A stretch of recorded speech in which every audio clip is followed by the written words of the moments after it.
It's probably not appropriate for me to start this off with a peace greeting, but and you know what, I'm not going to. From the title, you can already understand that I have to go in on some folks, and I have to go in on them not because I hate them, but because of where they're just plain flat out wrong, and carelessly wrong on top of that. There are some ethnic groups that have left a bad taste in our mouth as black folks. And of course, the non-black Latino and sometimes the black Latinos that don't want to be black have left it. The Indians, especially the northern Indians, have left it. Matter of fact, most of the Indians that leave a bad taste in their mouth are from the north. Believe it or not. The Pakistanis have left this bad taste. The Afghans, the rare times that we meet them. The Iranians, the rare times that we meet them. And Kurds, the rare times that we meet them. And as a matter of fact, a Kurdish man from the UK with whom I work cannot stand Kurdish people. The only people against whom he's biased are the Kurds. But he's been very clear about something. He does not have a self-hatred issue. He doesn't care about DNA. He says that it is because their culture is just crap. I didn't say that. He did. He said it's just crap. The other thing, too, is that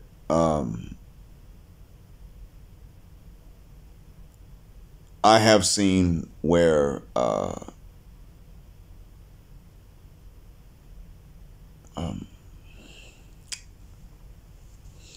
seen where some of these other groups that I've mentioned play a role in Jonathan Major's conviction, and I'm going to break it down for you after I tell you one group that may surprise you. Arabs have the least degree, you can say, the least severity of this problem. They talk that junk, and I think Egyptians are like this. Lebanese probably as well. But for the most part, Arabs don't really have this to the degree that we think. It's there, but to be honest with you, an Arab will talk this stuff more than they'll actually do it. And that's what surprises a lot of people. So I'll break it down to you like this.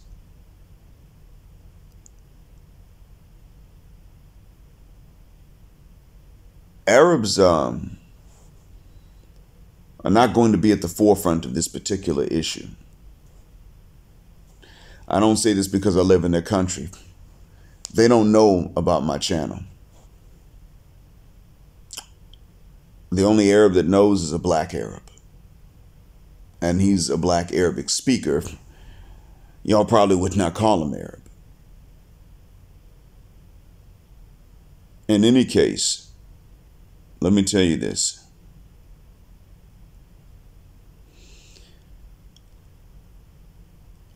These guys, if they succeed professionally and are not already married or betrothed, will pursue Karen and Becky and Amber in many cases. Now, they do know that Western women can be a problem. They do know that. They won't generally go to the West just to get these women. But if they go to the West and then they succeed, they will pursue some of them.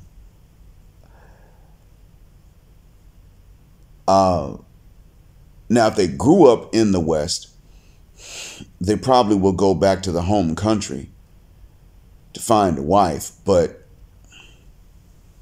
if they grew up back home and they succeed in the West, there's there's a considerable probability that they're going to get or pursue a Western white woman because she's still the prize to a lot of these dudes. So is that a changing trend? I think so. I mean, a lot of Arab guys I know actually know that Western women are problematic and you don't mess with them. And you damn sure don't marry them. But if you do, you marry them here. You don't marry them in their countries and live with them there. A lot of them understand this. But there have been historically many that did not, and there are still a certain number who they just love that blonde hair and blue eyes so much and the white skin that they even entertain dreams of marrying a Western woman and living in the West. And I'm just like, you're an idiot. But please, please, Mr. Bedouin, go ahead and do it. Well, can you help me? No, I can't. I'm black. They're not going to listen to me. You're going to have to work that on your own, but please do it. When men do have that mindset,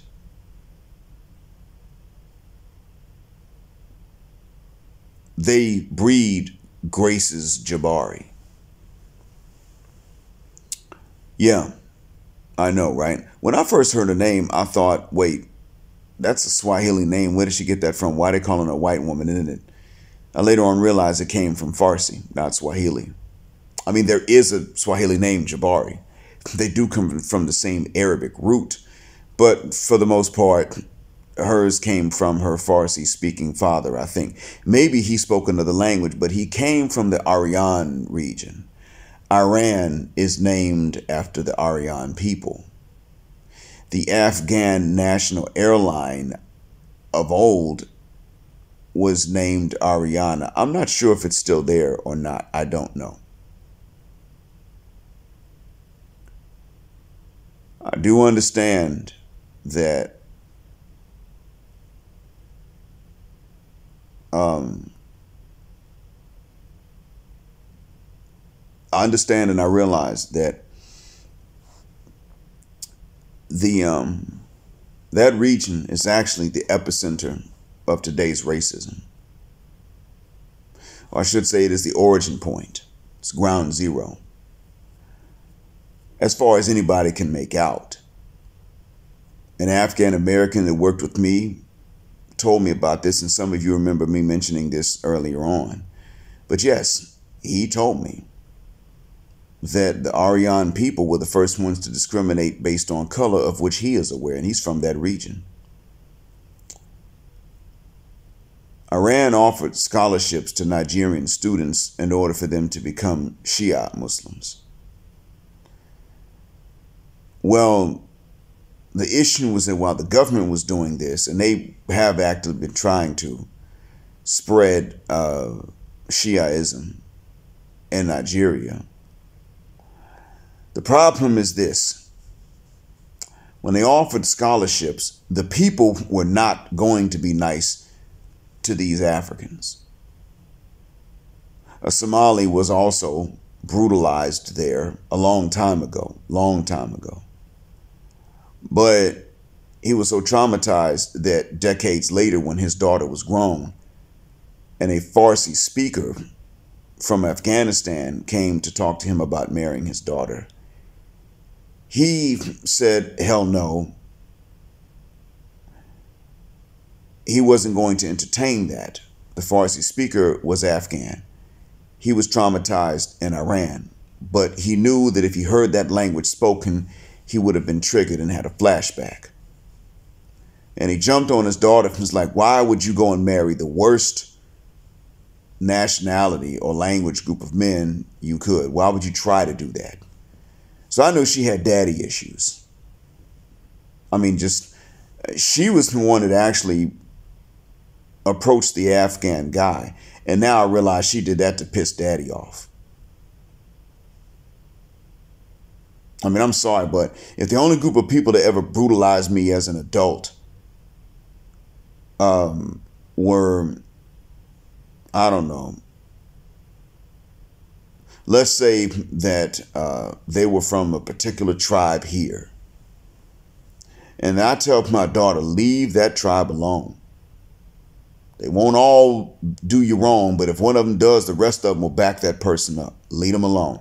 And then she comes home one day and says, somebody's coming to see you, and in walks a guy from that particular tribe. Yeah, I'd probably take my belt off and whoop her behind. And I'd ask the man, did she tell you what some of your relatives did? She doesn't even really, she's not really into you. She's just angry with me.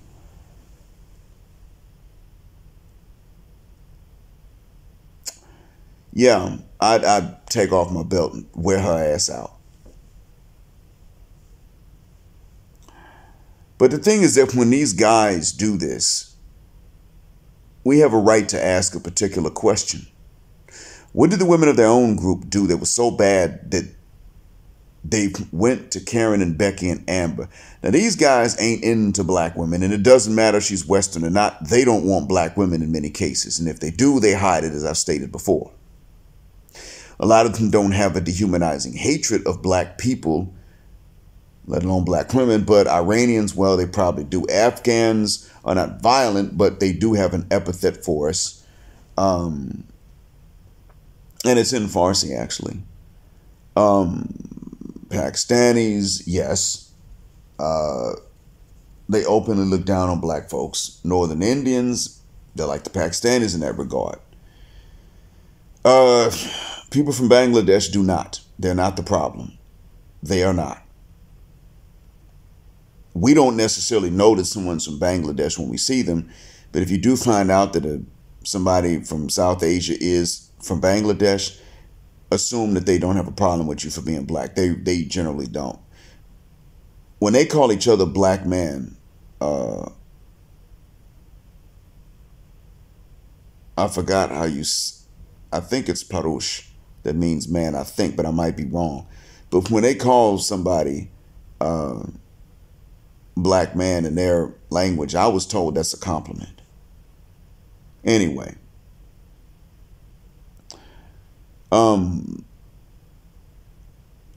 I still have to ask why they would run from their own women into the arms of the Karen or the Becky or the Amber that represents the colonizer. But that's the role they play. They will do what they can to lighten their bloodlines oftentimes, but usually that takes the form of marrying the lightest skinned woman of their own people first, normally. And even then, in their quest to do that, some of them go further and, marry a Karen or Becky or an Amber. She ain't even Muslim. She doesn't even know how to wipe her rear end right according to our rules, because we have to maintain a certain level of cleanliness for the prayers to count. Emergencies are the only exception to that. So some of these guys go and they become professionally successful enough to appeal to a Karen, a Becky, or Amber. And they get happy in between her thighs and shoot the club up, and then out comes a Grace LBRY. And that is what they have to do with Jonathan Major's conviction.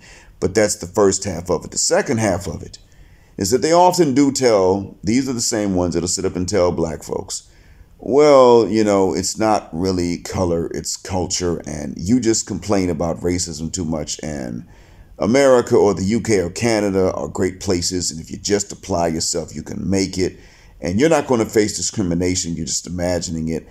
They keep on saying this stuff until before you know it, their daughter is jumping on a black man, not the way that would make for a good dirty movie either. And he runs away, and the DA wants him but doesn't want her, even when the witnesses and the cameras say that he's running away. And then the jury comes back with a conviction. And how do you know this? Well, I don't know if her dad is still alive. If he was, he would not have reined her in. How do I know? She already did this stuff. If he is alive, then that proves my case. You see, the extent to which these men will go to get white acceptance is only going to be superseded by the extent to which their daughters will go to get it. And the daughters, well, it's going to be harder for them. Sometimes their daughters may be white presenting and they get the attention of guys initially who then lose interest in them upon finding out that daddy is actually not a real Wyatt. They may assume that dad will kill the boy for liking the daughter, and that's probably true, or close to it. So they will lose interest and they'll go for a real Wyatt woman. And that's the gist of it. So she may have noticed dwindling interest where there was plenty before from the Wyatts, and she got with Jonathan Majors, and she was there when he was down and out, and I would tip my hat to her for that to a certain extent. In another paradigm, I should say, I recognize romance within a marriage. But she may have shown that she was actually loyal. However, when she woke up in the closet and couldn't remember anything, she let the cops coach her, and that's the problem. Who taught her not to resist that. She knew that resources would be mobilized to convict him. And lo and behold, despite the evidence of his innocence and the lack of evidence of his guilt, he's facing a conviction now. Even if they didn't convict him of everything, they convicted him of something, and that's bad enough. And she knew, and her dad knew that was going to be the case. But the kind of men that become her father are the kind of men that lie to us and tell us the system won't do anything. And we know they're lying, usually. This is the extent to which they play their part. They lend their bloodlines to breed more of our enemies in their efforts to become our enemies. That's it. I'm going to leave you with this, though. In order for them to be racist, they can't follow the rules of Islam. They have to violate them in order to be racist, specifically white supremacist. I'm going to continue giving them that work. But Bilal of the Features does a much better job than I do, and that's why I do it rarely. But I'm going to continue doing it. I am not upset that they're not chasing Sapphire or the good black woman. I am only upset that they're so obsessed with Karen, Becky, and Amber that they lend their bloodlines to make more Karens, Beckys, Ambers, and Graces. That's the problem. She showed why it is that many of us don't go sticking it in Karen and Becky and Amber. We know that if our kids turn around and go back in Dwight, then our grandkids might hate us. And our great-grandkids might look at a family portrait in which we're sitting and smiling at the camera and saying, who's the gardener or who's the butler or something like that. And if someone does bother to tell them, listen, you know, that's actually your great-great-grandfather or your great-grandfather, then they're going to throw a fit because they could be 5 years old and they understand by that age that they are not supposed to be us.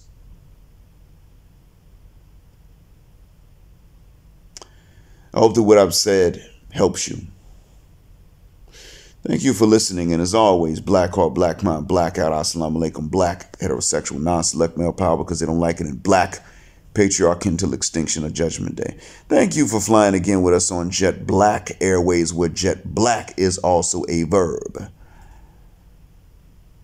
Keep jetting black with us until the wings and the wheels fall off. Gender, justice, forever.